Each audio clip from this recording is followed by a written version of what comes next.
Assalamualaikum warahmatullahi wabarakatuh. Alhamdulillahi rabbil alamin. Lahu ni'matu wa lahul fadlu wa lahul thana'ul hasan. Wa salawatullahil barrir rahim. Wal malaikatil muqarrabin. Ala sayyidina wa maulana Muhammadin wa ala alihi wa ashabihi tayyibin at-tahirin. Allahumma la sahla illa ma ja'altahu sahla wa anta taj'alul hazna idha syi'ta sahla. Allahumma rzuqna al-ikhlasa fi niyyati wal qawli wal amal wa ba'du. Ila nabiyil mustafa sallallahu alaihi wasallam wa ikhwanihi minal anbiya'i wal mursalin wa syuhada'i was salihin, khususan ila sultanil awliya Syekh Abdul Qadir Al-Jilani wa Syekh Ahmad Ar-Rifa'i wa Syekh Bahaiddin An-Naqsyabandi wa Syekhina Abdullahil Harari wa ila jami' muassisi Jam'iyyati Nahdlatul Ulama Syekh Muhammad Hashim Ash'ari, Syekh Abdul Wahab Hasbuwa, Syekh Bisri Samsuri, wa ila jami'i masyayikhina wa ila arwahi ahlil qubur minal muslimin wal muslimat wal mu'minin wal mu'minat min masyariqil ardi ila magharibiha, khususan ila arwahi abaina wa ummahatina wa ajdadina wa jaddatina wa masyayikhina wa masyayikhi masyayikhina. Al-Fatihah. A'udzu billahi minasy syaithanir rajim. Bismillahirrahmanirrahim. Alhamdulillahi rabbil alamin. Ar-Rahmanir Rahim. Malik yaumiddin. Iyyaka na'budu wa iyyaka nasta'in. Ihdinas siratal mustaqim, siratal ladzina an'amta 'alaihim, ghairil maghdubi 'alaihim waladdallin. Amin. Alhamdulillah, puji syukur kita sampaikan kepada Allah Subhanahu wa taala. Pada pagi hari ini Allah Subhanahu wa ta'ala melimpahkan rahmatnya, melimpahkan nikmat-nikmatnya kepada kita semuanya, khususnya nikmat taufik, sehingga kita terdorong untuk ngaji pada pagi hari ini pengajian kitab Al-Arba'in An-Nawawiyah. Semoga Allah Subhanahu wa ta'ala senantiasa menetapkan nikmatnya kepada kita semuanya ila yaumil qiyamah. Amin ya rabbal alamin. Salawat dan salam semoga tetap terlimpahkan kepada Nabi Agung Nabi Muhammad sallallahu alaihi wasallam, makhluk yang paling mulia, pemimpin dari seluruh manusia, pemimpin dari para nabi dan rasul, makhluk termulia secara mutlak, Sayyidina Muhammad sallallahu alaihi wasallam, juga keluarganya, para sahabatnya, serta semua umat Islam yang mengikuti beliau ila yaumil qiyamah.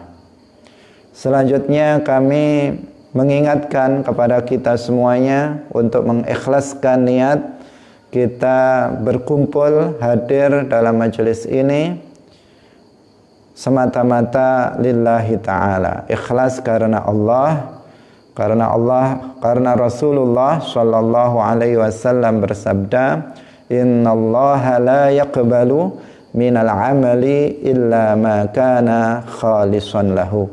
Sesungguhnya Allah tidak menerima suatu amal kebaikan kecuali jika dilakukan ikhlas karena Allah. Karena itu sekali lagi jangan kita lupa untuk mengikhlaskan niat kita.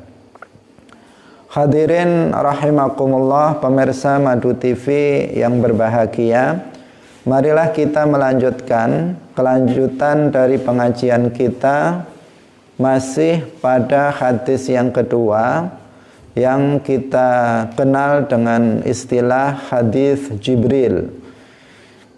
Kemarin telah kita jelaskan hadis Jibril bagian pertama, yaitu jawaban Rasulullah Shallallahu Alaihi Wasallam atas pertanyaan malaikat Jibril tentang masalah Islam. Kemudian malaikat Jibril alaihi salam bertanya tentang iman. Baik, mari kita baca terlebih dahulu. Qala fa akhbirni 'anil iman. Qala nuli ngucap sapa malaikat Jibril, sapa rajul, fa akhbirni awaya khabar sapa panjenengan ing ingsun anil imani saking iman. Qala dawuh sapa Kanjeng Nabi Muhammad sallallahu alaihi wasallam, antu'mina, iman iku yen to iman sapa sira billahi kelawan Allah, wa malaikatihi lan pira-pira malaikate Allah, wa kutubihi lan pira-pira kitabe Allah, wa rusulihi lan pira-pira utusane Allah, wal yaumil akhiri lan dina akhir, wa tu'mina lan yanto iman sapa sira bil qadari kelawan qadar, khairihi rupane baguse qadar, wa syarrihi lan olone qadar. Kala ngucap sapa malaikat Jibril, sadaqta, bener sapa sira. Kala nuli dawuh sapa Jibril atau rajul dalam hadis ini, fa akhbirni, mongko awea khabar sapa panjenengan ing ingsun anil ihsani saking ihsan. Qala dawuh sapa Kanjeng Nabi Muhammad, anta abudallaha ka'annaka tarahu. Anta abuda iku yanto ibadah sapa sira Allah ing Allah, ka'annaka kaya-kaya sak temene sira iku tarahu ningali sapa sira ing Allah. Fa illam takun, mongko lamun ora ana sapa sira iku tarahu ningali sapa sira ing Allah, fa innahu, mongko sak temene Gusti Allah iku yaraka ningali sapa Allah ing sira. Kaum muslimin rahimakumullah, pemirsa Madu TV yang berbahagia, rajul yang dalam hal ini kita sudah tahu bahwa beliau adalah malaikat Jibril, bertanya kepada Rasulullah atau meminta kepada Rasulullah agar diberitahu tentang masalah keimanan. Rasulullah Shallallahu Alaihi Wasallam menjawab, iman itu adalah apabila kamu beriman kepada Allah, kepada malaikat-malaikatnya, kepada kitab-kitabnya, kepada para rasulnya, kepada hari akhir, dan kamu beriman dengan qadar yang baik maupun yang buruk. 6. Sehingga kita sekarang atau umat Islam sekarang menyebut 6 perkara yang teragung tentang keimanan ini disebut dengan arkanul iman, rukun iman, yang 6. Dengan pengertian bahwa 6 ini adalah perkara keimanan yang paling pokok, yang paling agung, yang termulia. 6 hal ini. Yang pertama adalah iman kepada Allah. Apa maknanya iman kepada Allah? Iman kepada Allah artinya meyakini tanpa ragu, tanpa ada keraguan bahwa Allah itu ada.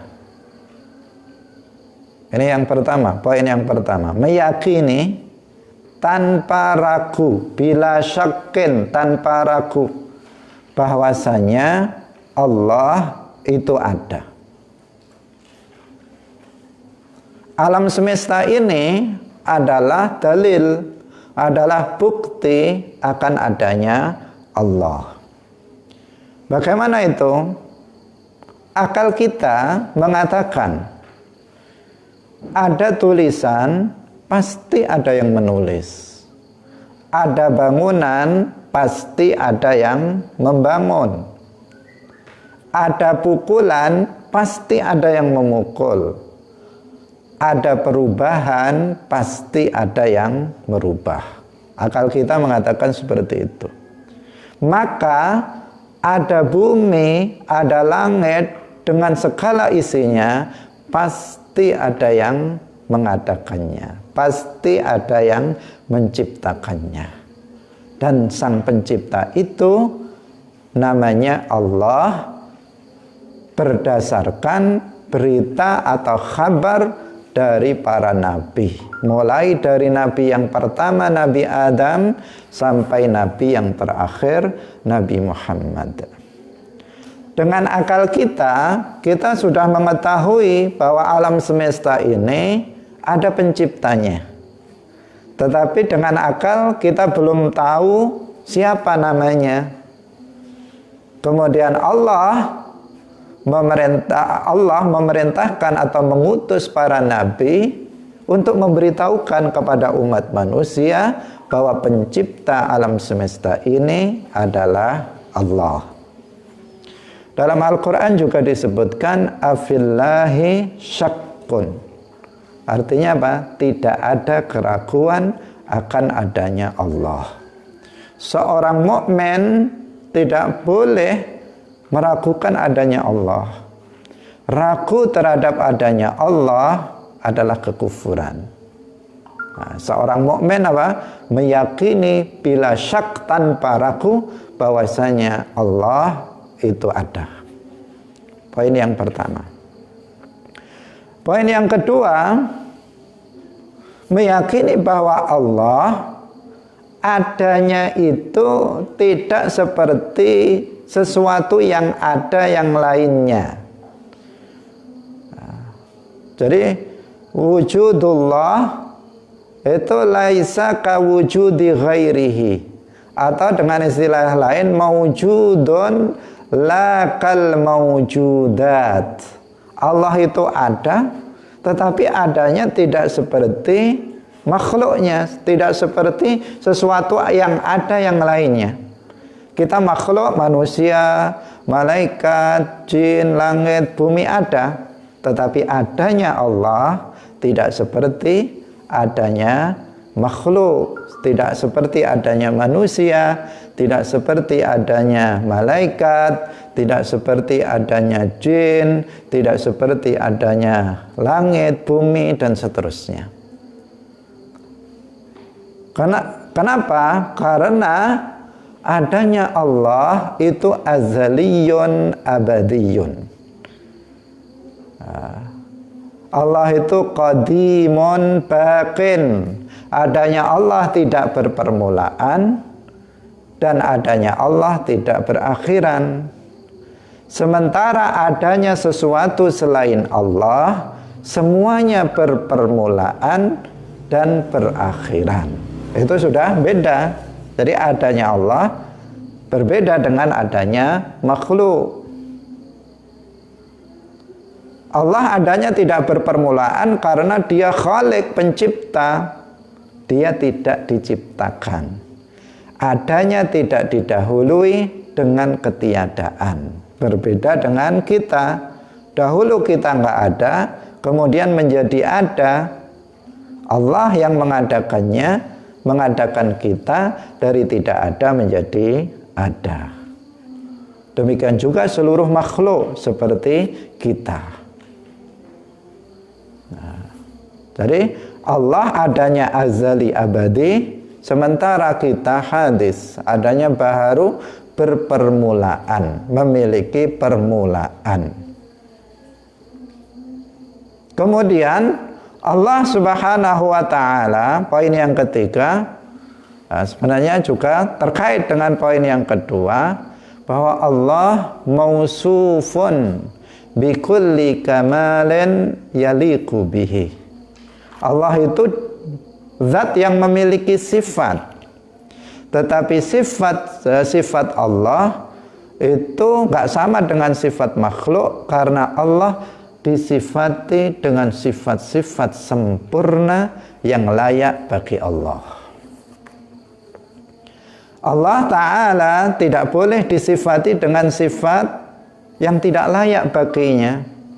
Munazzahun, Allah itu munazzahun, disucikan, an kulli naqsin fi haqqihi, dari setiap sifat yang tidak layak bagi Allah Subhanahu wa ta'ala. Nah, sifat yang tidak layak bagi Allah itu sifat apa? Secara sederhana kita jelaskan, semua sifat makhluk tidak layak bagi Allah. Nah, sifat yang tidak layak bagi Allah, tidak layak untuk disifatkan kepada Allah, sifat apa? Semua sifat makhluk.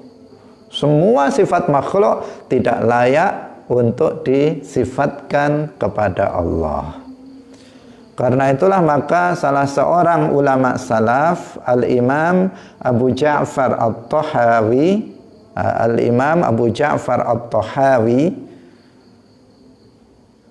dalam kitab risalah beliau tentang akidah Ahlus Sunnah wal Jamaah yang dikenal atau masyhur dengan istilah Al-Aqidah At-Tahawiyah, beliau mengatakan, wa man wasafallaha bima'nan min ma'anil bashari faqad kafara.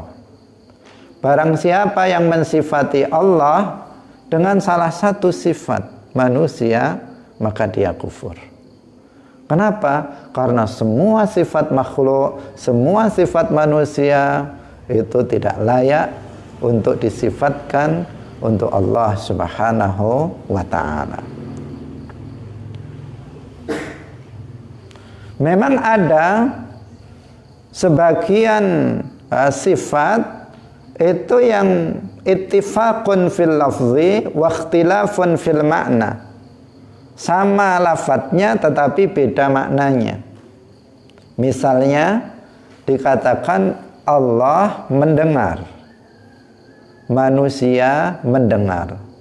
Itu hanya persamaan lafadz, tetapi beda makna. Karena ketika dikatakan manusia mendengar, maka yang dia dengar itu terbatas.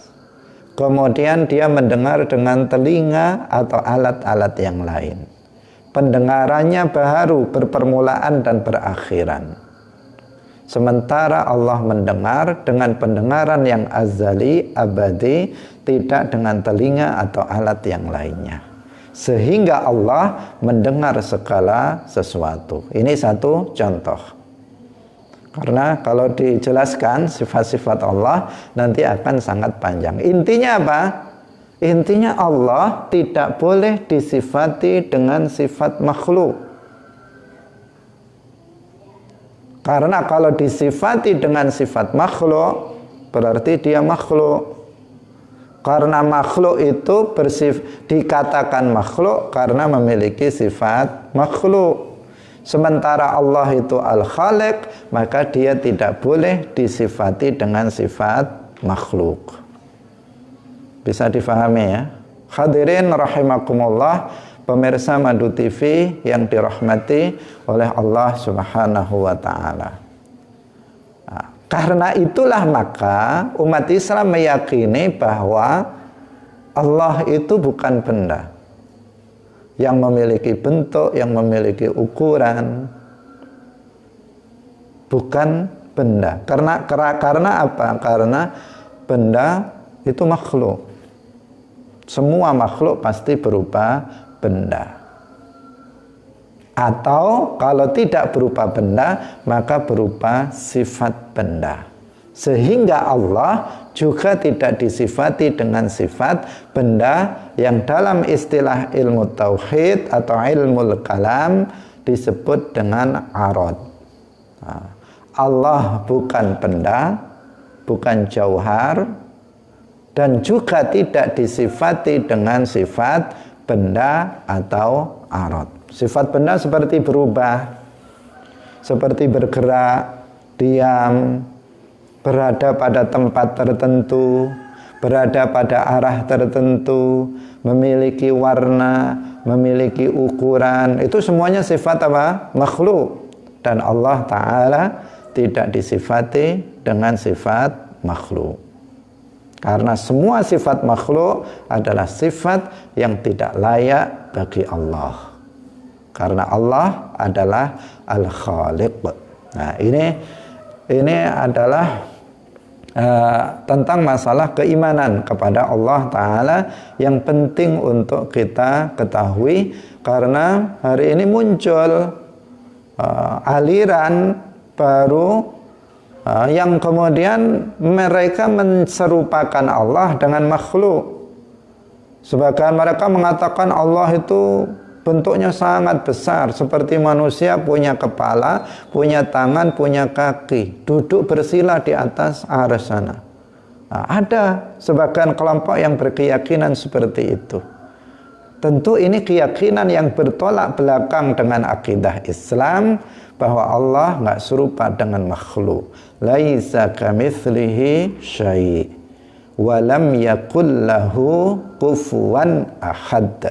Tidak ada seorang pun yang menandingi, yang menyamai Allah Subhanahu wa ta'ala.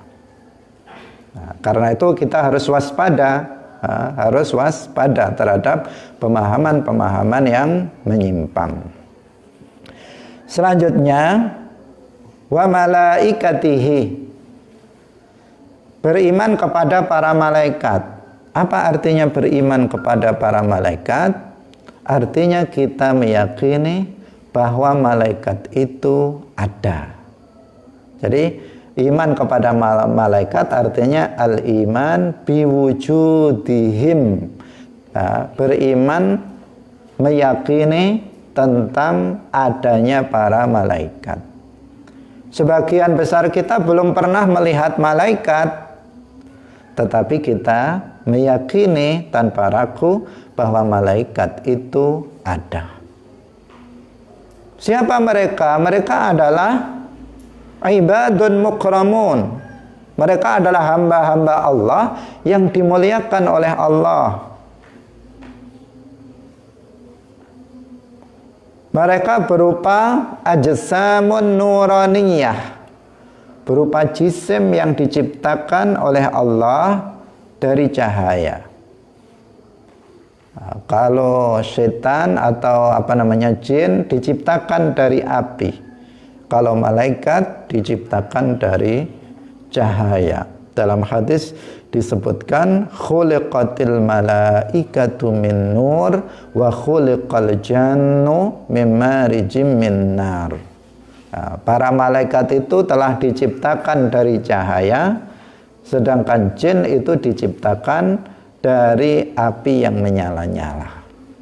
Jadi malaikat itu berarti apa? Ajsamun nuraniyah.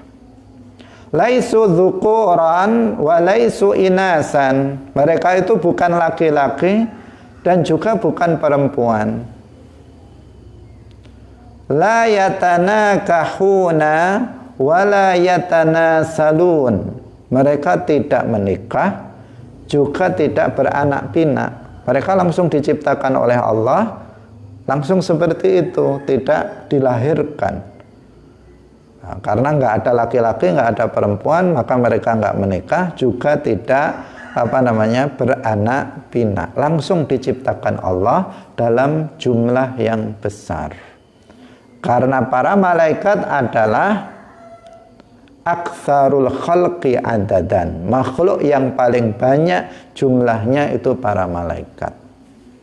Sehingga dalam Al-Quran disebutkan wa ma ya'lamu junuda rabbika illahu. tidak ada yang mengetahui jumlah tentara Tuhanmu, yaitu para malaikat, kecuali hanya Allah. Jumlah para malaikat lebih banyak daripada tetesan air hujan yang ada di bumi ini. Lebih banyak dari dedaunan yang ada di bumi ini. Lebih banyak dari kerikil yang ada di bumi ini. Intinya apa? Jumlah para malaikat itu terbanyak dari semua makhluk yang telah Allah ciptakan.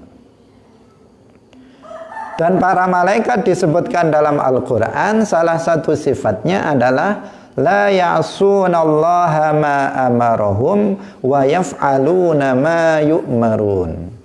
Para malaikat itu selalu menjalankan apa yang diperintahkan oleh Allah dan tidak pernah bermaksiat kepada Allah. Nah, karena itu nggak ada ceritanya seorang malaikat itu berbuat dosa. Nggak ada ceritanya seorang malaikat itu berbuat kufur atau maksiat. Nah, mereka memiliki ikhtiar, mereka memiliki iradah. Nah, tetapi apa? La yakhtaruna illa ta'ah. Mereka tidak memilih, mereka tidak memiliki kehendak kecuali kehendak yang baik.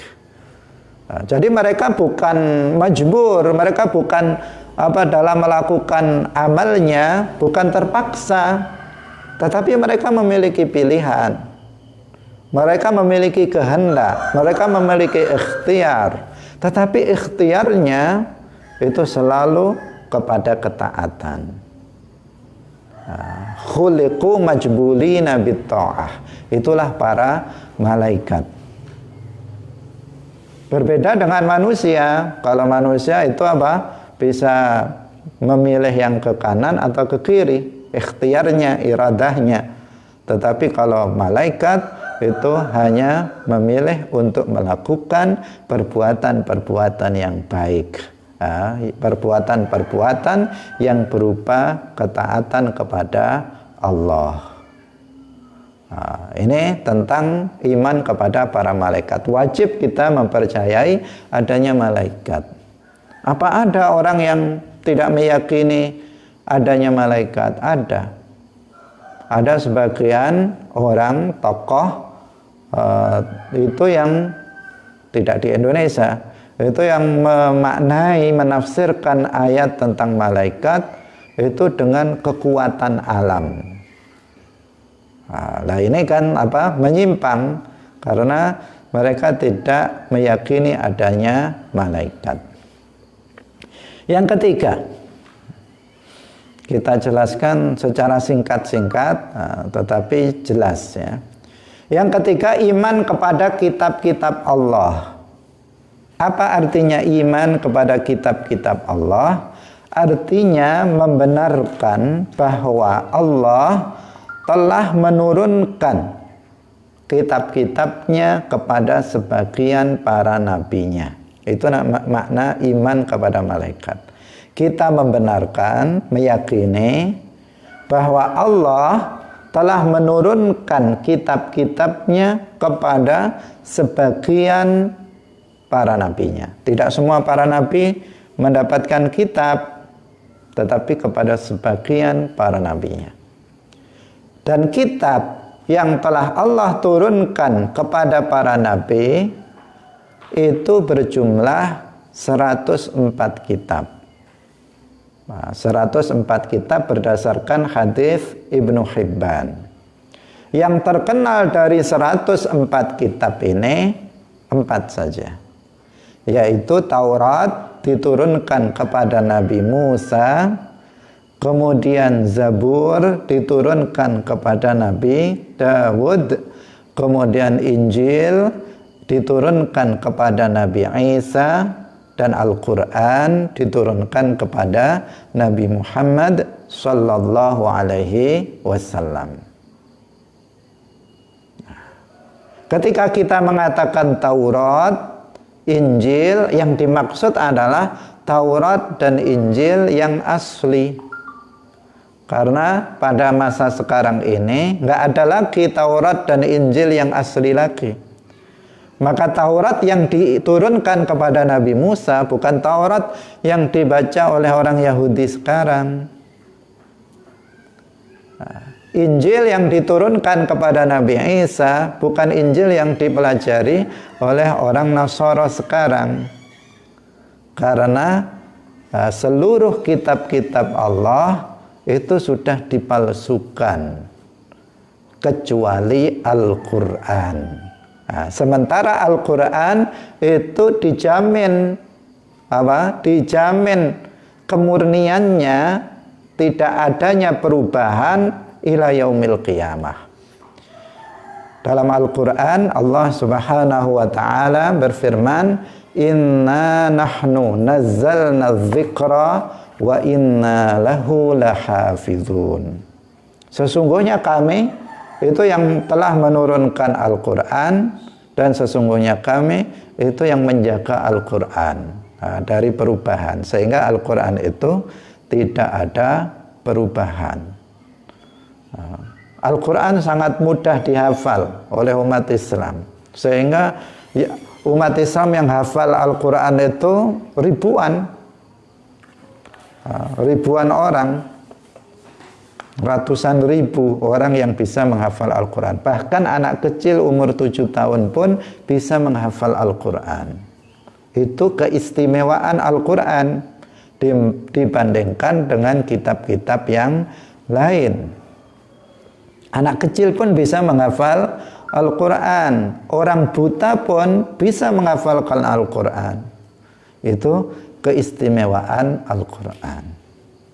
Karena Al-Quran dihafal oleh banyak umat Islam, sehingga nggak akan bisa seseorang untuk merubah Al-Quran.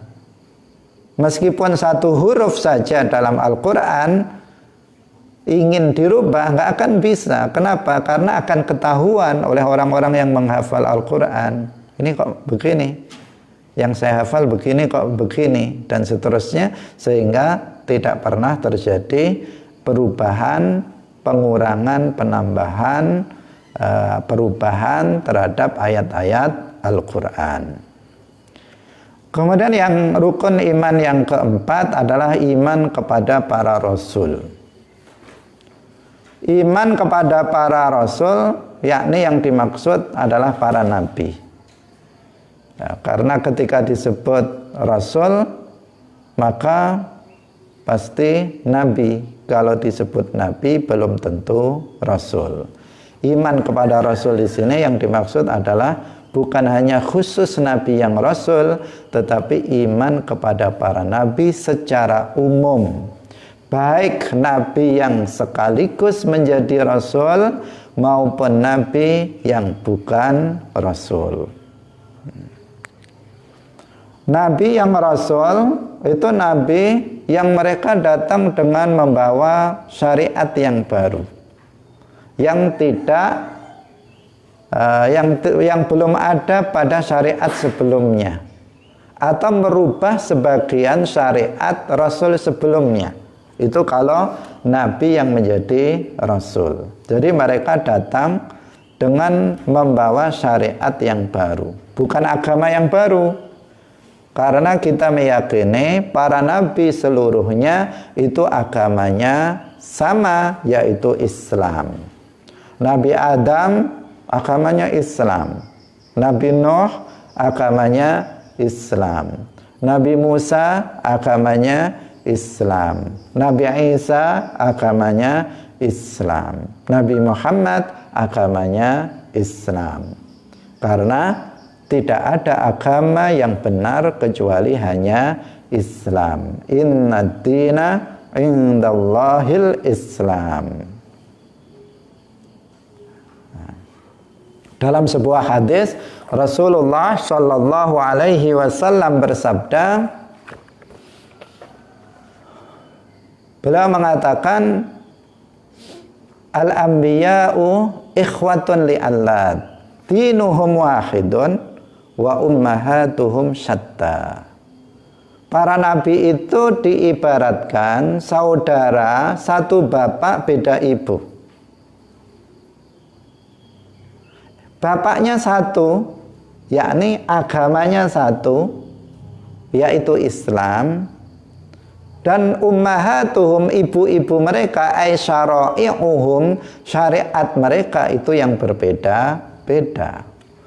Jadi syariat itu apa yang dimaksud di sini? Aturan agama, aturan hukum, aturan ibadah itu yang berbeda-beda. Salatnya, puasanya, kemudian zakat atau wudhu, nikah, muamalah, itu namanya apa? Aturan syariat, ketentuan hukum ibadah. Ada sebagian pada zaman Nabi Adam misalnya, seorang laki-laki boleh menikahi saudara perempuannya sendiri sekandung. Karena hikmahnya apa? Ketika itu belum ada manusia selain anak Nabi Adam. Dahulu sholat itu ada yang hanya diwajibkan 2 kali dalam sehari semalam, siang sekali, malam sekali. Ada juga dulu yang disyariatkan sholat itu sampai 50 kali. Ini namanya apa? Syariat. Syariatnya beda-beda, tetapi agamanya sama, yaitu Islam. Semuanya mengajarkan untuk hanya beribadah kepada Allah dan tidak menyekutukannya. Itu ajaran seluruh para nabi. Nah, karena itu para rasul itu, nabi yang rasul itu, mereka datang dengan syariat yang baru, yang sebagian itu beda sama sekali dengan syariat rasul sebelumnya, yang sebagian perubahan dari syariat rasul sebelumnya. Nah, tetapi kalau nabi, mereka datang tidak dengan membawa syariat baru. Mereka mengajarkan syariat para rasul sebelumnya atau yang sezaman dengannya. Jadi itu yang mereka ajarkan kepada umatnya. Itu mereka mengajarkan apa? Kalau mereka adalah nabi yang hidup pada masa Nabi Musa atau setelah Nabi Musa, maka mereka mengajarkan apa? Taurat, syariatnya Nabi Isa kepada kaumnya masing-masing. Hadirin rahimakumullah, pemirsa Madu TV yang berbahagia. Jadi iman kepada Rasul artinya kita meyakini bahwasanya Allah Subhanahu wa taala mengutus sebagian orang yang dipilihnya untuk menyampaikan risalahnya, untuk menyampaikan risalah kenabian kepada umat manusia. Nah, kalau nabi-nabi sebelum Nabi Muhammad itu diutus untuk kaumnya masing-masing, kalau Nabi Muhammad diutus untuk semua manusia. Kanan nabiyyu yub'atsu ila qaumihi gimana? Kanan nabiyyu, dahulu nabi itu diutus untuk kaumnya. Wa bu'itsu ilan nasi kafatan, dan aku diutus kepada seluruh manusia. Itu bedanya Nabi Muhammad dengan nabi-nabi sebelumnya. Tetapi bukan berarti ini bahwa mereka tidak berdakwah kepada selain kaumnya. Kalau beliau para nabi itu melihat ada kemungkaran yang terjadi pada selain kaumnya, mereka juga melakukan al-amru bil ma'ruf wan nahyu 'anil munkar. Hanya saja mereka itu diutus untuk berdakwah kepada kaum tertentu, tidak kepada seluruh seluruh manusia. Nah, ini. Mereka adalah makhluk yang termulia. Para nabi itu makhluk yang paling mulia, lebih mulia dari para malaikat berdasarkan ayat wa kullan faddalna 'alal 'alamin. Dan seluruh para nabi itu kami utamakan dari seluruh alam semesta. Sehingga para nabi itu lebih utama daripada para malaikat, lebih utama dari seluruh makhluk. Dan dari siapa? Dari para nabi, seluruh para nabi itu ada 5 yang paling mulia yang disebut nabi ulul azmi. Mereka disebut ulul azmi karena dia kesabarannya sudah mencapai puncak, sudah seorang nabi yang ujiannya berat dan sangat sabar. Siapa? Nabi Muhammad, Nabi Nuh, Nabi Ibrahim, Nabi Musa, dan Nabi Isa. Mereka disebut nabi-nabi ulul azmi. Itu terbaik dari seluruh para nabi, termulia dari seluruh nabi-nabi yang mulia. Dari 5 ini yang termulia adalah Nabi Muhammad sallallahu alaihi wasallam, sehingga Nabi Muhammad sallallahu alaihi wasallam itu adalah afdalul makhluqati alal itlaq. Makhluk yang paling mulia secara mutlak itu Kanjeng Nabi Muhammad sallallahu alaihi wasallam. Semua para nabi diberikan mukjizat oleh Allah Subhanahu wa taala sebagai pembenar dari pengakuan mereka sebagai nabi. Jadi kalau nabi itu diutus, diangkat oleh Allah menjadi nabi, dia akan mengatakan bagaimana? Dia akan mengatakan kepada umatnya, saya adalah nabi, nabi Allah, saya adalah Rasulullah. Nah, yang seperti ini kemudian dibenarkan dengan Allah memberikan mukjizat kepadanya. Karena kalau nggak ada mukjizat, maka umatnya bisa tidak percaya dengan pengakuan sang nabi ini. Maka Allah memberikan mukjizat, sesuatu yang luar biasa yang terjadi pada seorang nabi yang tidak bisa ditandingi oleh hal yang semisalnya. Itu yang disebut dengan mukjizat. Hadirin rahimakumullah, jamaah yang hadir maupun pemirsa Madu TV yang berada di rumah yang berbahagia. Yang selanjutnya, iman kepada hari akhir. Iman kepada hari akhir artinya membenarkan akan adanya hari akhir. Hari akhir atau disebut juga dengan hari kiamat. Bahwa hari akhir itu akan ada, hari kiamat itu akan ada,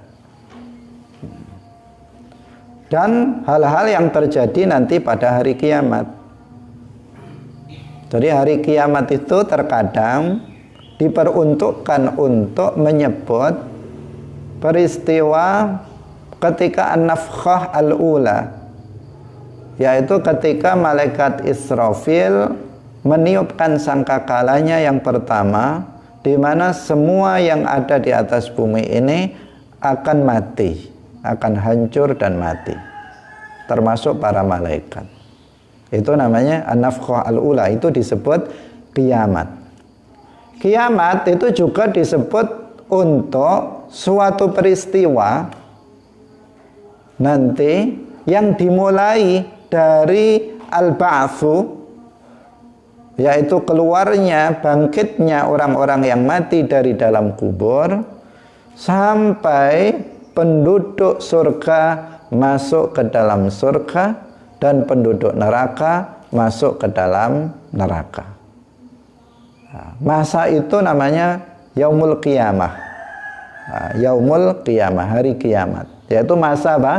Dari mulai al-ba'tsu, bangkitnya manusia dari dalam kubur, kemudian melalui tahapan sampai orang-orang kafir masuk ke neraka, orang-orang mukmin masuk ke dalam surga. Masa itu disebut hari kiamat. Berapa lama di dalam Al-Quran disebutkan? Yaitu 50.000 tahun. Bayangkan 50.000 tahun di bumi ini saja kita hidup tidak sampai 100 tahun kebanyakan orang. Tetapi di sini dikatakan kiamat itu 50.000 tahun. Dalam Al-Quran disebutkan fi yaumin kana miqdaruhu khamsina alfi sanah. Pada hari yang ukurannya itu adalah 50.000 tahun. Jadi proses kiamat itu 50.000 tahun. Yang di sana ada 50 tahapan, setiap tahapan 1000 tahun. Ada tahapan namanya al-hasyr, manusia dikumpulkan di mahsyar. Kemudian ada tahapan hisab, amal perbuatan yang dilakukannya baik berupa kebaikan atau keburukan ditampakkan kepada seluruh manusia. Ada mizan, yaitu ditimbangnya amal manusia dalam sebuah timbangan. Kemudian ada as-sirat, yaitu menyeberangi jembatan yang dibentangkan di atas neraka jahanam. Kemudian haud, asy-syafa'ah dan sebagainya. Itu semuanya juga wajib untuk kita imani. Karena itu apa? Bagian dari yaumul akhir, hari akhir. Bahwa itu semuanya akan ada, bahwa semuanya itu akan terjadi. Kita yakini tentang itu. Dan kiamat akan dimulai dengan tanda-tanda yang nanti akan kita sebutkan di akhir hadis ini. Kemudian yang terakhir, yang keenam, rukun iman yang keenam adalah iman kepada qadar, khairihi wa syarrihi. Iman kepada qadar itu memiliki dua pengertian.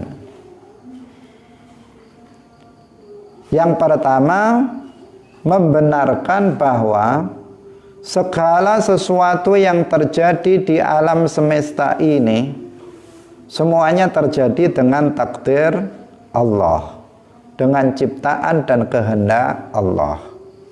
Saya ulangi lagi. Makna iman terhadap qadar yang pertama adalah membenarkan bahwa segala sesuatu yang terjadi di alam semesta ini berupa apapun, apakah berupa kenikmatan, berupa musibah, berupa kesehatan, berupa sakit, berupa hidup, berupa mati, berupa mudahnya kehidupan, berupa sempit dan fakirnya kehidupan, semuanya itu terjadi dengan takdir Allah, dengan ketentuan Allah, dengan ciptaan dan kehendak Allah. Itu makna yang pertama.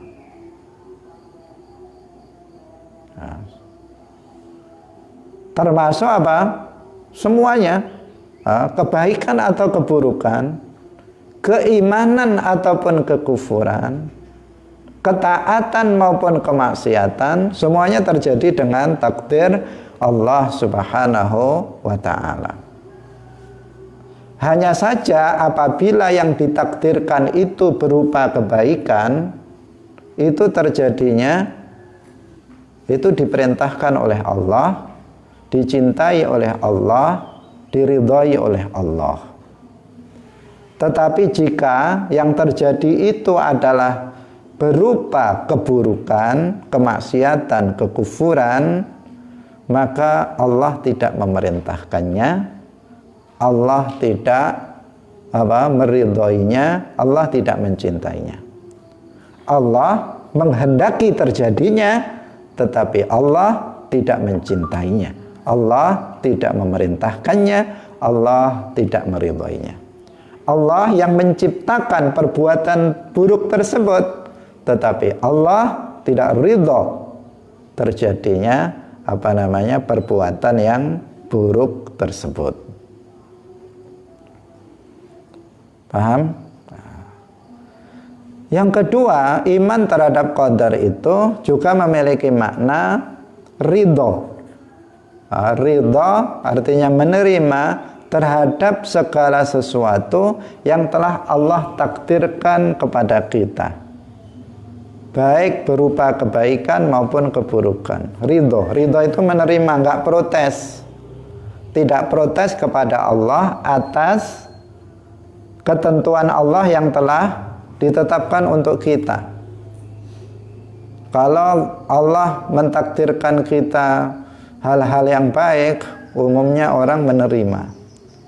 Tetapi ketika seseorang itu diberikan ketentuan yang buruk, misalnya sakit, miskin, fakir, selalu mendapatkan musibah. Banyak orang yang kemudian tidak menerima itu, kemudian dia protes kepada Allah Subhanahu wa ta'ala. Lah, protes kepada Allah ini adalah sebuah kekufuran. Hadirin rahimakumullah, pemirsa Madu TV yang berbahagia. Jadi di sini dalam hadis ini disebutkan bil qadari khairihi wa syarrihi. Di sini perlu ada perhatian bahwa ketika disebut qadar itu maknanya dua.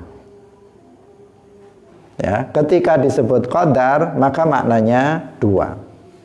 Yang pertama, qadar dengan pengertian sifat Allah, sifat takdir Allah. Maka ini tidak disifati kecuali dengan baik. Nah, takdir Allah terhadap kebaikan adalah baik, dan takdir Allah terhadap keburukan adalah baik. Kenapa? Karena ini sifat Allah, sifat takdirnya Allah terhadap makhluknya. Bisa difahami? Nah, yang kedua, qadar itu memiliki makna al-maqdur. Seperti dalam hadis ini, al-qadar khairihi wa syarrihi. Kalau disifati dengan baik dan buruk, maka qadar yang dimaksud di sini adalah al-maqdur, sesuatu yang ditakdirkan. Nah, sesuatu yang ditakdirkan namanya apa? Makhluk. Nah, makhluk yang ditakdirkan oleh Allah itu ada yang baik dan ada yang buruk. Nah, maka kalau qadar dengan pengertian makdur, yang ditakdirkan, maka dia khairihi wa syarrihi. Ada yang baik dan ada yang buruk. Saya ulangi lagi. Jadi sifat takdir Allah terhadap makhluknya semuanya baik. Takdirnya Allah terhadap keburukan adalah baik, takdirnya Allah terhadap kebaikan adalah baik. Sementara yang ditakdirkan, qadar dengan pengertian makdur, yang ditakdirkan itu ada yang baik dan ada yang buruk. Iman kepada qadar artinya kita meyakini semuanya yang terjadi, semuanya terjadi dengan takdir Allah. Baik itu berupa kebaikan maupun berupa keburukan. Yang kedua, ridho, rela dengan setiap takdir yang telah Allah takdirkan kepada kita, dan tidak boleh kita untuk protes kepada Allah Subhanahu wa ta'ala. Protes kepada Allah adalah merupakan kekufuran. Kemudian yang sebentar lagi, sedikit lagi, ini kita terangkan sedikit biar besok kita bisa memasuki pada tidak terlalu panjang dalam hadis yang kedua ini, yaitu tentang ihsan. Malaikat Jibril bertanya tentang ihsan. Kemudian jawaban Nabi, anta abudallaha ka'annaka tarah, fa illam takun tarah, fa innahu yarak. Di sini catatan yang pertama, manusia di bumi ini, di dunia ini tidak melihat Allah. Tidak bisa melihat Allah. Karena dalam hadis sudah disebutkan, wa'lamu annakum lan tarau rabbakum hatta tamutu. Ketahuilah sesungguhnya kalian tidak akan melihat Tuhan kalian sampai kalian mati. Ini kaidah yang pertama, bahwa manusia itu tidak melihat Allah di bumi. Rasulullah sendiri menurut pendapat, ada dua pendapat ketika beliau Mi'raj. Sebagian mengatakan beliau melihat Allah dengan mata kepala, sebagian mengatakan Rasulullah melihat dengan mata hati.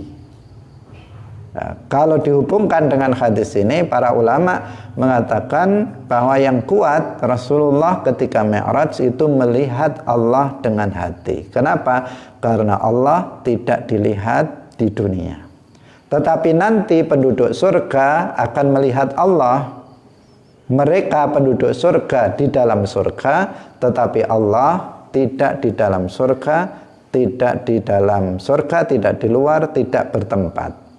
Seperti yang kita yakini. Allah Maha Kuasa memperlihatkan zatnya yang ada tanpa tempat, tanpa arah, bukan benda, kepada orang yang Allah kehendaki. Jadi yang di dalam surga siapa? Penduduk surga, sementara Allah ada tanpa tempat.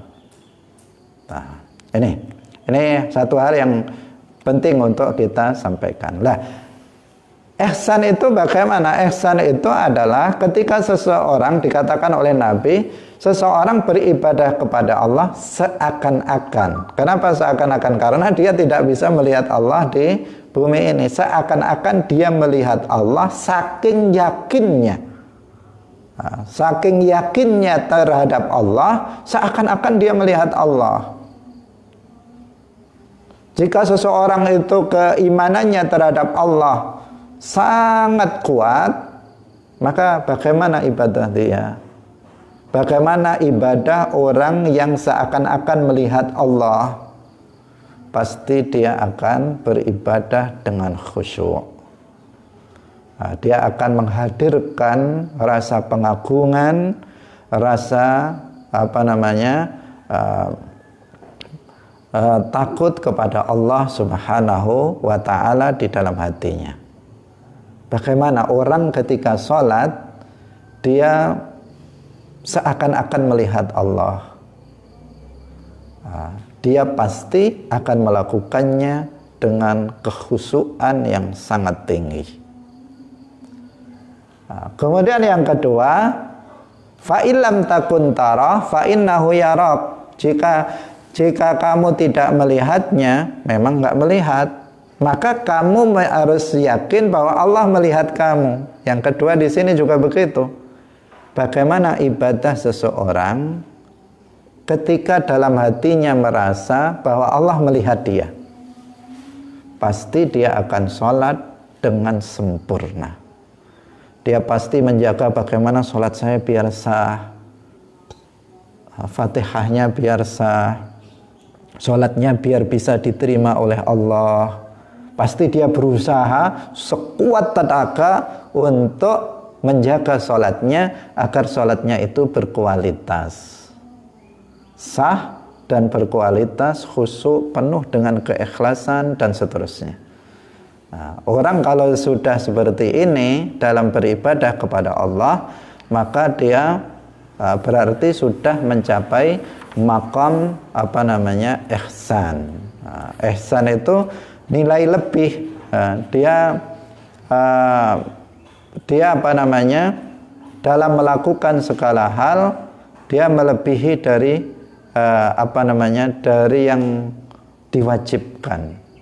Dari yang diwajibkan sampai batas ini dia melakukan lebih dari yang diwajibkan, artinya hal-hal yang sunnah itu juga dilakukan. Insya Allah besok akan kita tambahkan penjelasan sedikit tentang masalah ini, karena ada hal yang juga perlu untuk kita jelaskan terkait itu.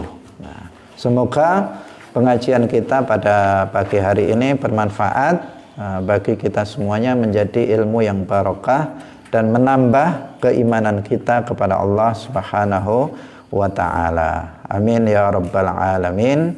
Saya akhiri, wallahul muwaffiq ila aqwamit thariq. Wassalamualaikum warahmatullahi wabarakatuh. La ilaha